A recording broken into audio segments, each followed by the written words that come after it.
ప్రియమైన సహోదరి సహోదరులారా, ఈనాటి సువిశేషంలో యేసు ప్రభువు ఒక గొప్ప సందేశాన్ని మనకి అందిస్తున్నారు.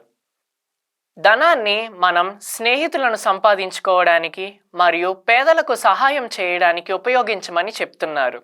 అంతేగాని ధనమే మూలముగా చేసుకొని దేవునికి దూరం కావద్దని చెప్తున్నారు.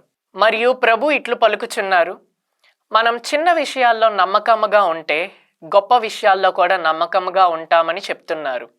దేవుడు మన జీవితంలో చిన్న చిన్న విషయాల్లో మన నమ్మకాన్ని పరీక్షిస్తూ ఉంటారు.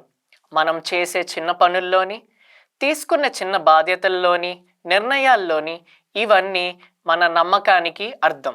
మనం అక్కడ నిజాయితీగా ఉంటే దేవుడు కూడా మనకు పెద్ద బాధ్యతలు అప్పగిస్తారు. ప్రభు అంటున్నారు, ఏ సేవకుడు కూడా ఇద్దరు యజమానులను సేవింపలేడు. మనం దేవుణ్ణి ప్రేమిస్తున్నామా లేదా ధనాన్ని ప్రేమిస్తున్నామా అని ఆత్మ పరిశీలన చేసుకుందాం. మనం దేవుణ్ణి ప్రధాన స్థానంలో పెడితే మనకు కావలసిన ధనం మనతో ఉంటుంది. అదే ధనాన్ని ప్రథమ స్థానంలో పెడితే మనకి దేవుడు దూరం అవుతారు. ఇది అంతా విని పరిసయ్యులు హేళన చేస్తారు. అప్పుడు ప్రభువు వారితో, మీరు మనుషుల ఎదుట నీతిమంతులు అని చెప్పుకొనుచున్నారు, కానీ దేవుడు అంతరంగంలో ఎరుగును అని చెబుతున్నారు.